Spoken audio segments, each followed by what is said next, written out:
Clark and her parents were staying at the same resort as us. The hosted seated us right next to her at breakfast one morning. I told her we live in Kansas City, and naturally we talked about the Chiefs. LOL. She was nice. My hubby got a pic with her.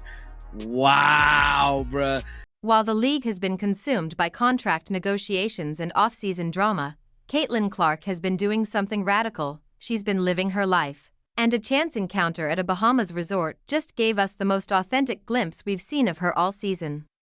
No music, no cameras, no handlers, just a fan, a breakfast table, and a conversation that's now breaking the internet. Freaking cool, man.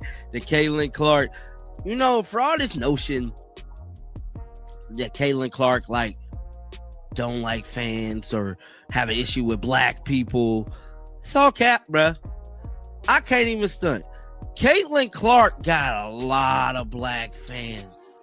She definitely got a lot. Content creator Kristen Palmer shared that she was staying at the same resort as Clark and her parents.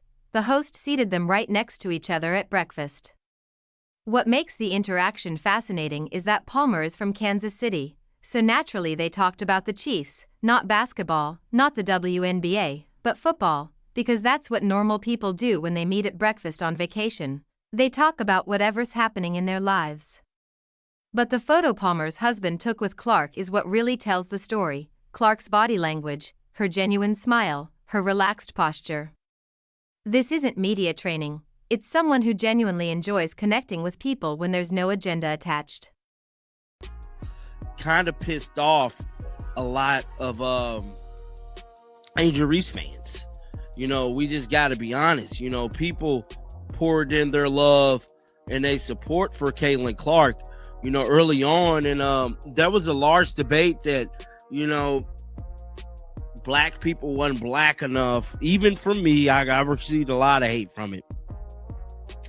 That black people was not black enough because they didn't show love. Now here's where it gets interesting. There's been a persistent narrative floating around social media that Clark has issues with certain communities, that she's standoffish with black fans specifically, that she's uncomfortable in certain situations.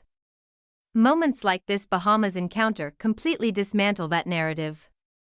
Palmer is a black content creator, and Clark didn't just tolerate the interaction, she engaged fully, talked about Kansas City, discussed the Chiefs, and let Palmer's husband take a photo. Her parents were right there, equally friendly and approachable. This is the opposite of someone who's selective about which fans deserve her time. Angel Reese, whenever she won the national championship, they didn't show love to her and all these different things. But end of the day, people fell in love with Caitlin Clark over her logo threes, the way she carried herself in pictures like this. I don't see very many pictures of Angel Reese with her fans. Now, I'm not one to pick on Angel Reese. I haven't talked about her in a mighty long time. But, that was a growing notion that you weren't black enough if you didn't support Angel Reese. Let's talk about what really happened during Clark's rookie season. The backlash she faced wasn't about her actions, it was about who was supporting her.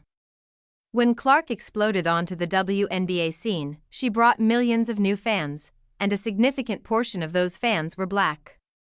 They fell in love with her logo threes, her competitive fire, and the way she carried herself on the court.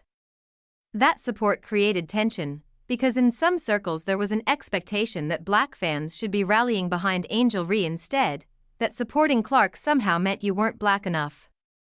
That became a genuine talking point in WNBA discourse during the 2024 season. Like I stated, this was just so cool that Caitlin Clark decided to do this, and I'm just happy about it, man. I'm just happy about it.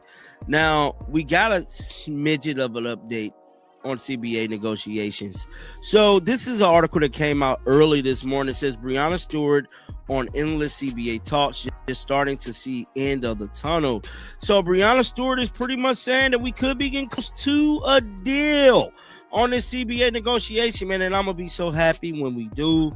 Think about how absurd that framework is. Fans don't owe their allegiance to anyone based on demographics.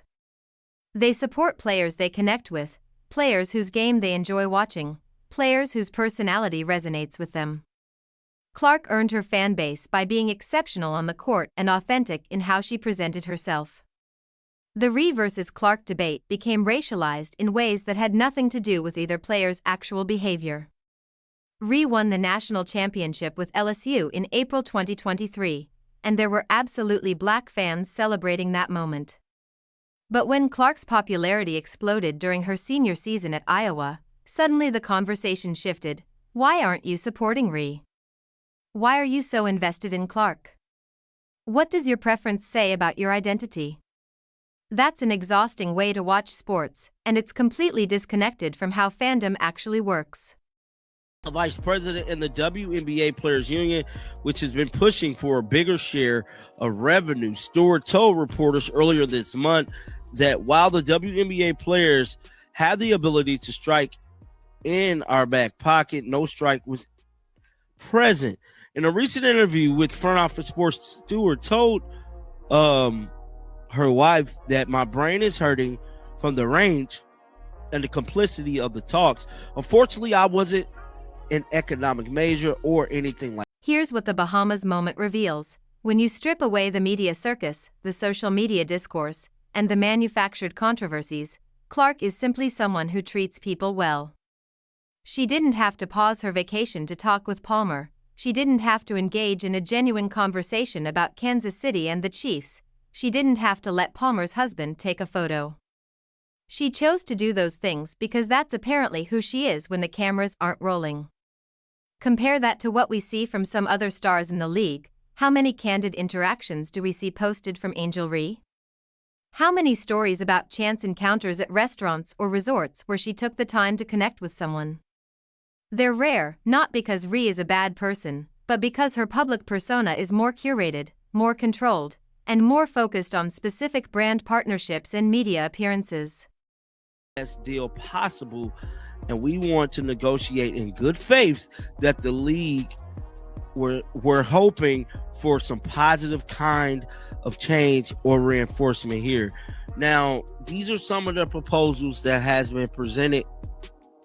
Now, in December, the WNBA proposed a structure that offers players 70% of league revenue sharing with the salary cap of around $5 million. Later that month, the union sent the league a new CBA proposal that asked for 30% of its gross revenue and a salary cap. Clark's approach is different. She's living her life, and sometimes fans get to be part of that.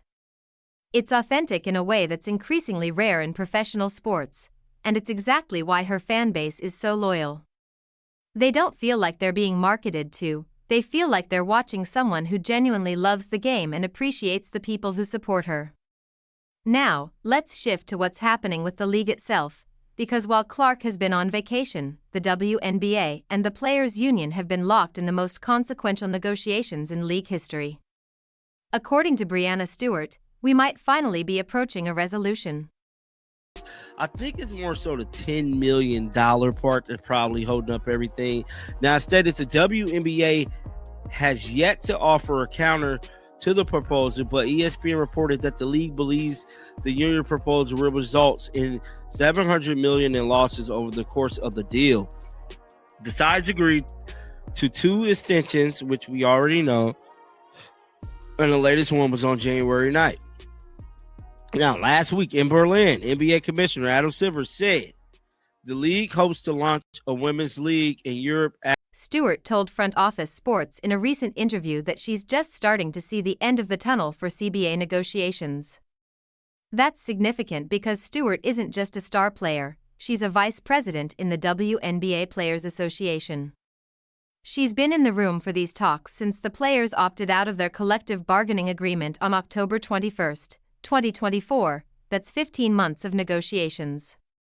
15 months of proposals and counterproposals, 15 months of trying to bridge the gap between what players believe they deserve and what the league says it can afford. Stewart admitted her brain is hurting from the complexity of these discussions. She joked that she wasn't an economics major. But she's working to get the best deal possible while negotiating in good faith with the league. Let's break down what's actually on the table. because the numbers tell a story about how far apart these sides have been. In December 2024, the WNBA proposed a structure that would give players 70% of league revenue sharing. With the salary cap set around $5 million per team, on the surface, 70% sounds generous. That's even higher than what NBA players get, right? But here's where it gets complicated. The WNBA's proposal was based on a specific definition of league revenue that excluded certain income streams. It was 70% of a carefully defined pot of money, not 70% of everything the league generated.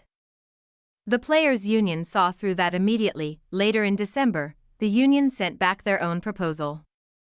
They want 30% of gross revenue, not 70% of a narrower definition, and they want the salary cap set around $10 million per team, double what the league offered.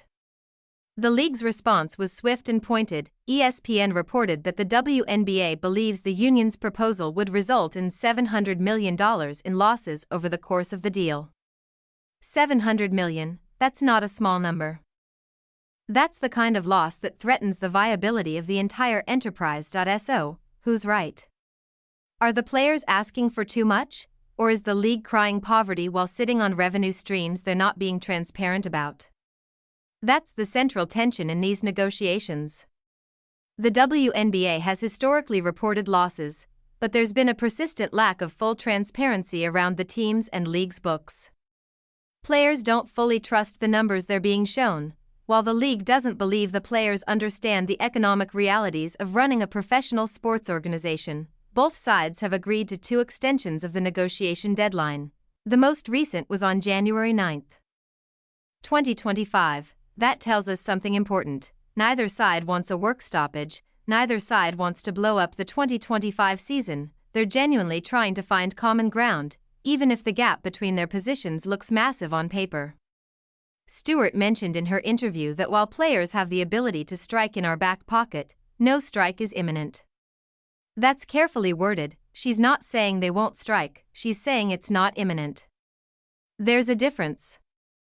It's a signal to the league that players are serious, but also a signal to fans that they shouldn't panic about the upcoming season. Here's the timeline we're working with. It's late January 2025, and the WNBA season typically starts in mid-May.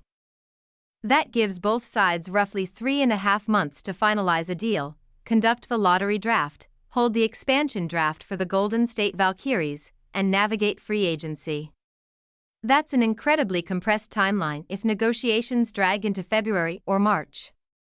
The lottery draft hasn't happened yet, free agency hasn't opened, and teams can't make long-term plans because they don't know what the salary cap will be. Players can't negotiate contracts because the framework doesn't exist yet.